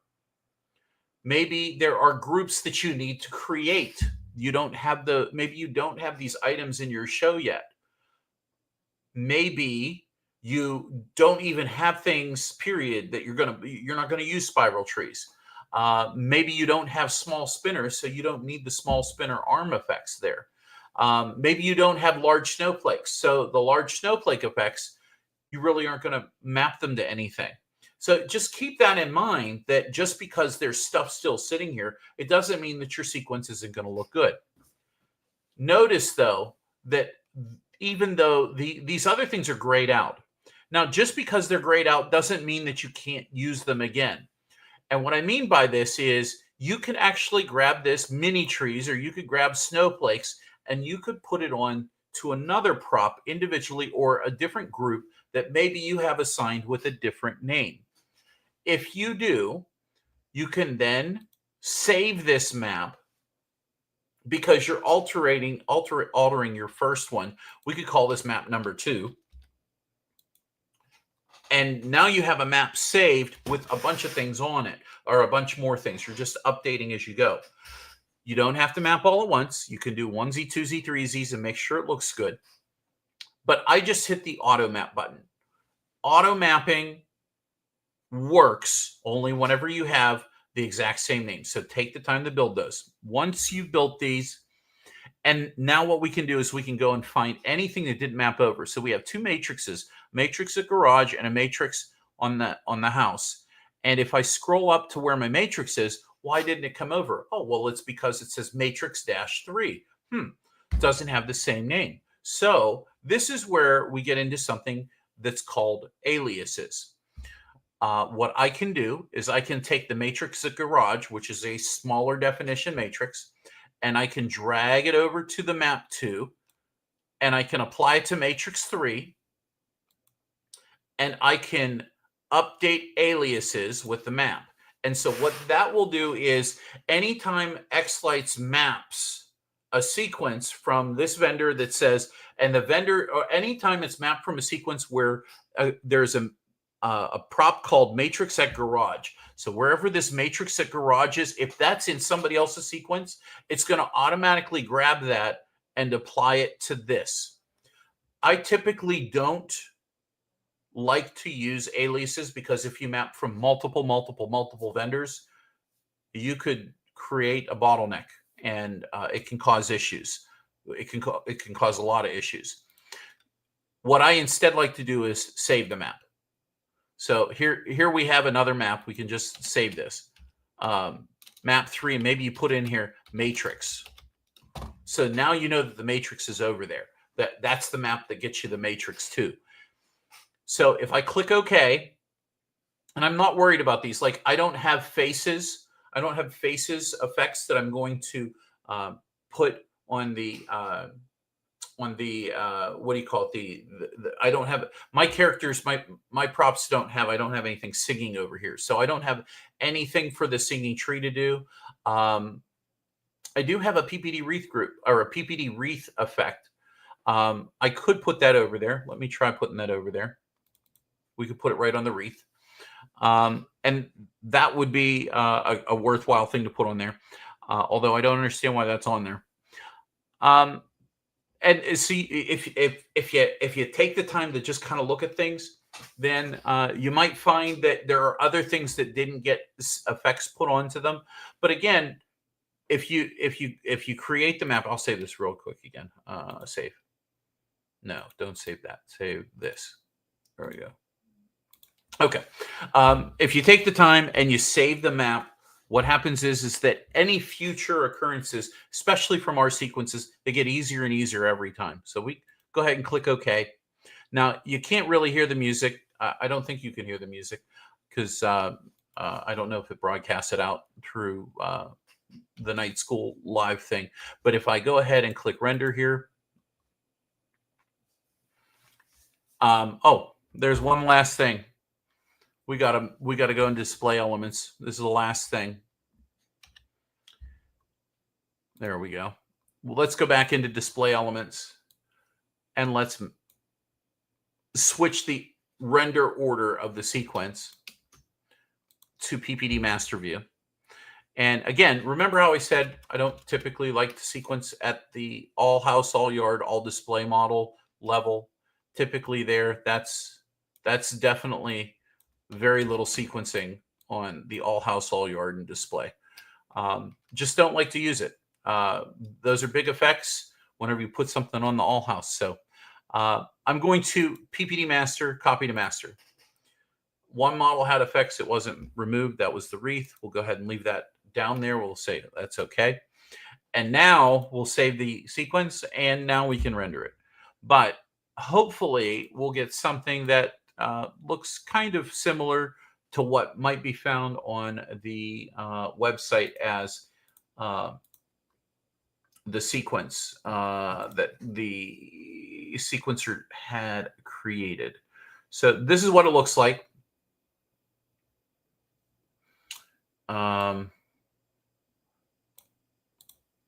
Hang on a second.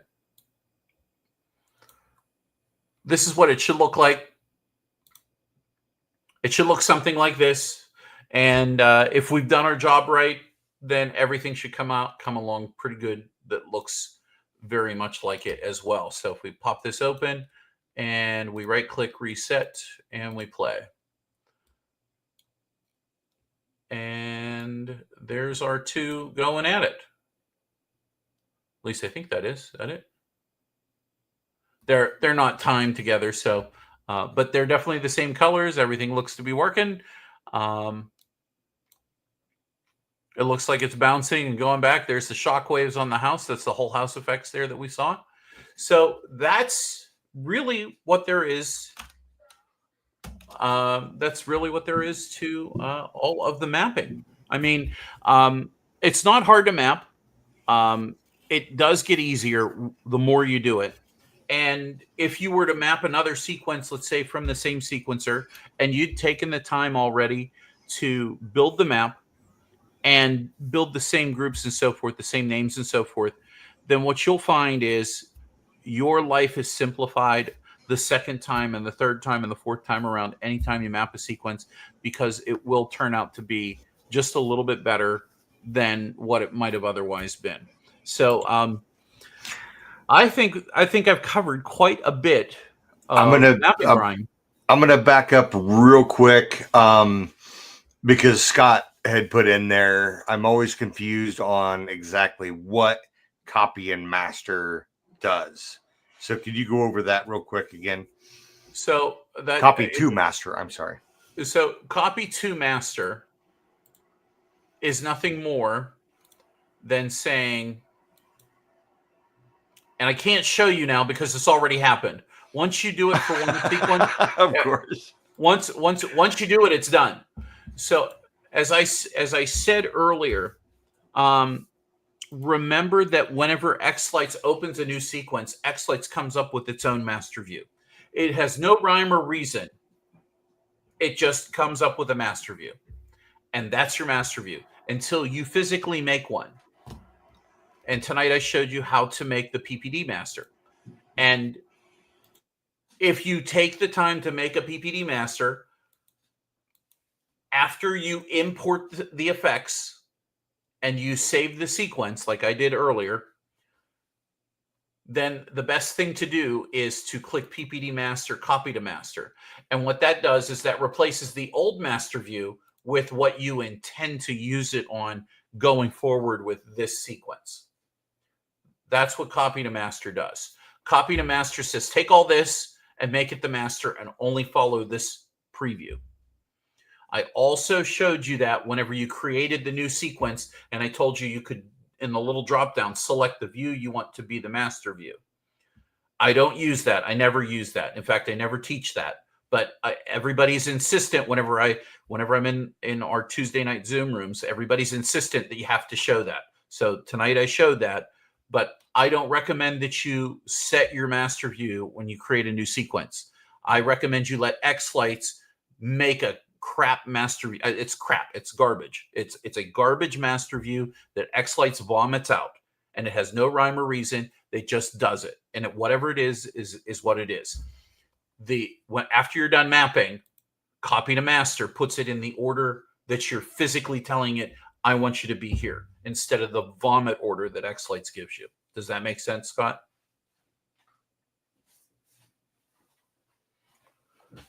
All right, good deal. Yep, he is good with that. So, all right, I mapping is super easy.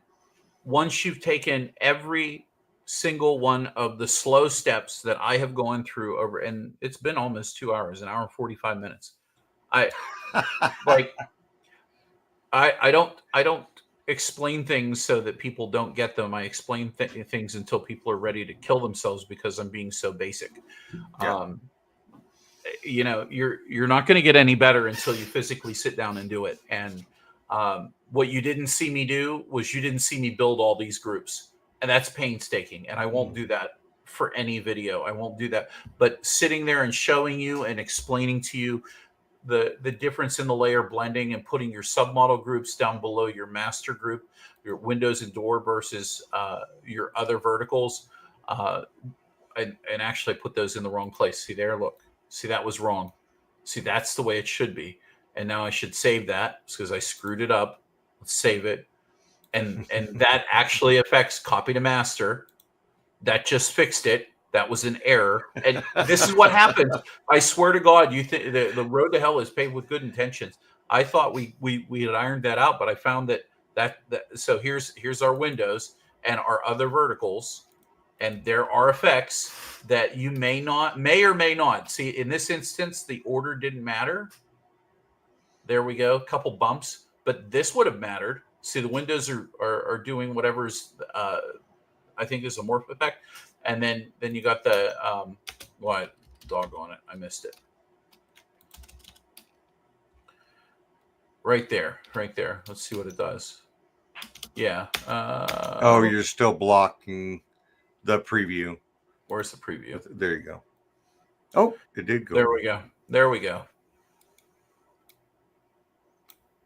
Okay, so here we go. There's that right there. It's fading out, but it's telling the windows to be on. Boom, the windows are on. Now flash with 3 taps. So it wouldn't have portrayed the same way if those had been reversed. So that's why it is definitely important to take note on how you set up a sequence. And it also is important to pay attention whenever you're mapping and refining. And we've refined, I would say, maybe some of the original sequences from 2018, 2019. We didn't notice this at first. We just sequenced however it made sense. We found out that there was a master view, but then I didn't realize that, oh, I like something better when something was above something else. So maybe I had changed it. And so my earlier stuff, it didn't follow some of these rules until I realized that being consistent with things was much more important. So, Brian, I think I'm out of things to say. That is awesome, Clyde. That was really good. And something that I wanted to refresh her on is the render styles, because the rendering renders the bottom of the groups up and then the top of the regular models down. Is that correct? So what that is we're talking about how effects physically bleed through from one to another. Whenever, as I showed here in this part here, if I zoom in, if we're looking at this section right here, you'll see that, and I'll slow this down, audio. We'll slow this down to like half speed. So bam, bam. Watch the verticals here. They'll go bam, bam, bam 3 times, but you can see there's this fill effect, and then the fill effect is changing from red to gold, and at the same time, while it's still semi lit up, right there, you can see that now it's firing the gold as the other one's fading out. So I know in this instance, I'm being very specific about this. There are other instances, I'm sure, if I kind of dive in and start looking around for them. Well, the spinners, here we go. The spinners, let's find anything with the spinners, like right here. Here's the spinner alert effect. as it's fading out, this effect on the spinners, on the spinner big arms, is fading in. So see how that crossfade happens? That crossfade right there, that's happening because the two effects, one is below and it's overtaking it, but it's fading out, and this one's fading in. So sometimes whenever you layer effects, so this is, let's see. Come on, we'll go find something here a little bit more. There we go. This one right here, spinner big arms and the spinner alert. So there's one going over the other. Maybe it's not as noticeable. Maybe the sequencer, whenever they were going through this, they were going for a certain look where it blended a little bit really well. But there's times that you can do it whenever you're doing it in opposition of another effect. So yeah, that's the blending between models whenever it comes to layer blending. Now, the other thing that you're talking about is how effects are rendered top down in the model level. And so what that means is this is a MegaTree and this is a MegaTree star. And so whatever effect is on the very top, and I can demo this by just throwing this in here because this is a demo sequence anyway. So if I look at the MegaTree star right here, and let's say I pick a different color. Let me go over here and just grab something completely different so it stands out like a sore thumb. And I just put the on effect with it's blue. Notice that because this effect is underneath of this effect, this becomes what I call background. It's underneath. And it's underneath because over top of it are the effects that are doing something different. So here you have a ripple effect with a star, and it's going over top. Now, if I delete this, it doesn't change the upper effects. But the more I have one effect over top of another, so here I have a warp effect, or the warp effect that gives it a wavy, it's kind of waving a little bit there. And they're not really doing a big wave, but they're just doing a little bit. Here is two effects, the pinwheel on top of the pinwheel, and this is two effects blended together. You could put another effect underneath of here, and maybe it looks like this. There we go. So now you got a gold background with the red arms that are over top of it. Now, that's how layer blends from top to the bottom. If I go over here, let me see if I can find a blank spot here. Here we go. Here's our bars effect. You can see bars effect going across the star like this. But what if I come over here with green and I put the on effect over top of it? Well, the on effect is now covering everything from the top down. It's telling all pixels to be one solid color, Brian. And so what's happening is it's turning all the pixels solid green because that's what I told it to do.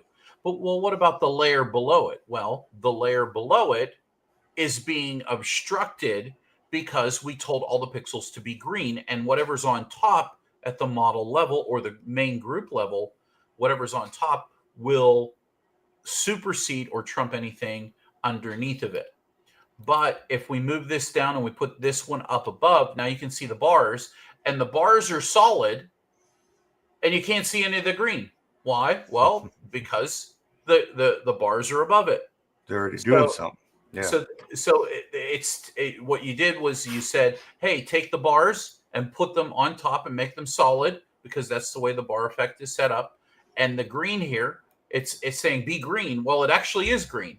And you can tell it's green, but if you make the effect shorter and you click on the green, well, the green's there, and you can watch it fade in here, boom, and now it's doing the bars there like you just saw.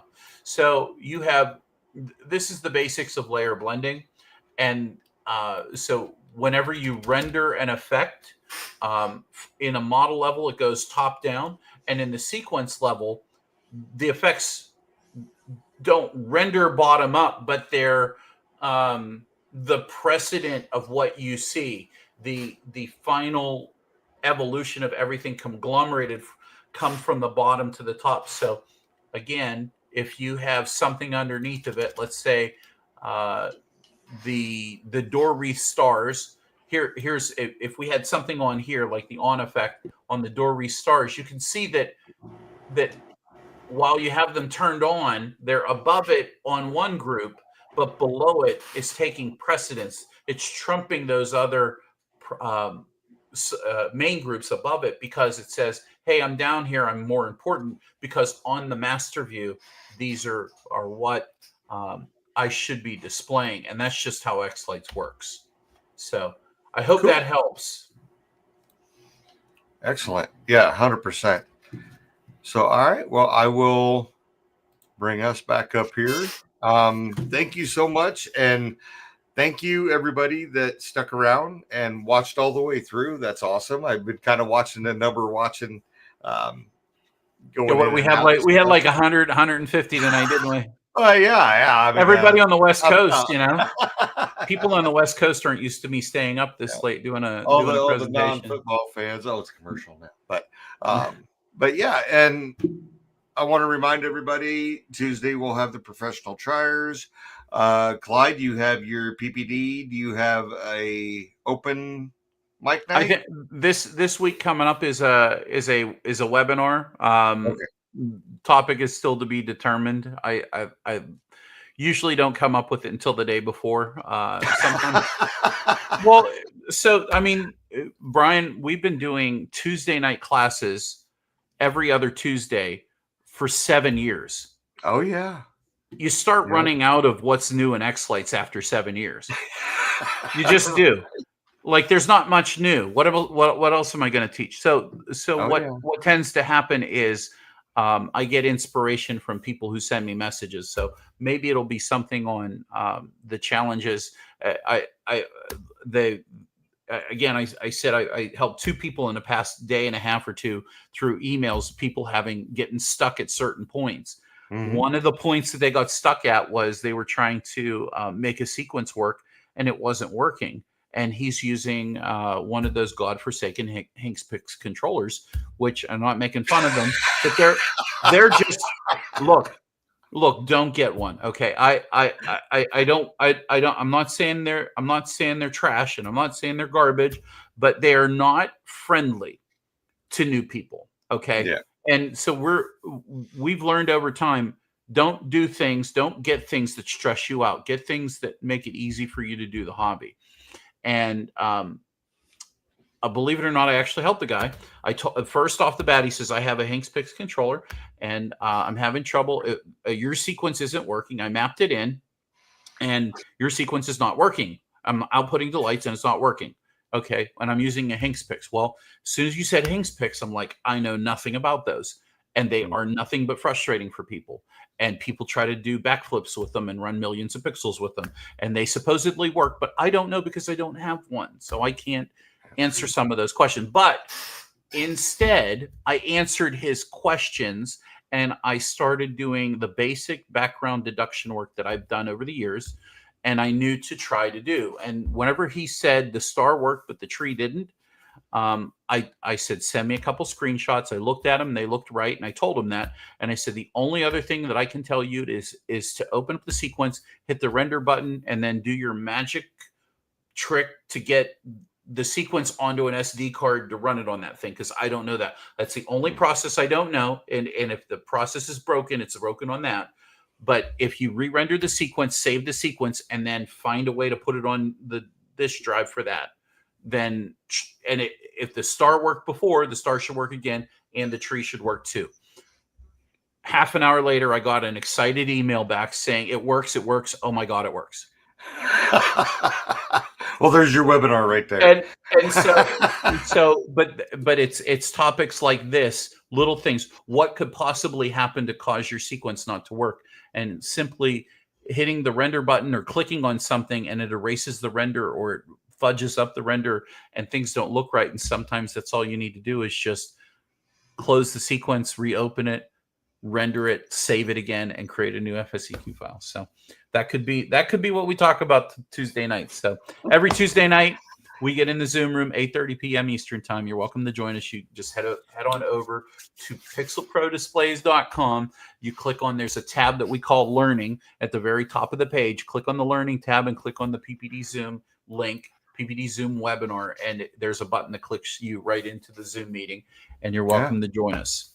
Yeah, Tuesdays are full.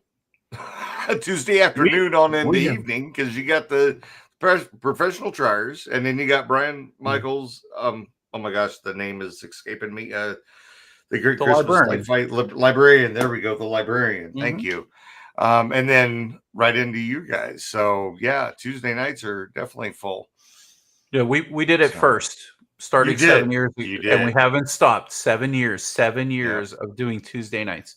Like, gotta love it. I don't know how many nights. And then Wednesday, and now Brew Tank on Fridays back. Mm-hmm. Had a good time. I got teased until Bobby was messaging me saying, "Your game's over, get in here." So we finally got in there, had a great time with Sherry and Alicia. That's Derek's wife. Oh my gosh, Donna, Chris. I mean, and I know I'm forgetting people, and I'm sorry. Daryl from Down Under. He's my goodness! There, so good old Daryl. He's a. You want to add? So. Yeah, it was so nice seeing Daryl. Daryl popped in on us on Tuesday night, and which it's earlier in the morning. It is early in the morning for him, and he's not always able to just jump in the room. He works. He does some crazy stuff himself, but yeah, Daryl is a hoot. If you don't know Daryl Collins, I mean, my gosh, you are missing out. So hopefully he stops in a little more often on our Tuesdays. So yeah, definitely. Brian, I hope to see you Tuesday night, buddy. I will try to sneak in there. Sherry just wanted to say thanks, so popping that up. I've been trying to throw them up as they came in. So. Oh, hey, thanks, Willie, and who's that? Mr. McCatherine there. Hello. Yep. And Scott. Yep, absolutely. Yep. Happy to do it. Happy to do it, even though it was 2 hours long. I knew it was going to be. And they stuck in there. They're not football fans, but I keep glancing over. Like I said, 150 people in here tonight. It was a great night. It's 40 to 25, not Buffalo.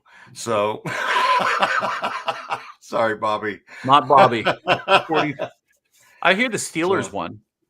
The Steelers did win. I was hoping the Jets were going to pull it out, because I'm not a huge fan of the Steelers in general, yeah, well, yeah.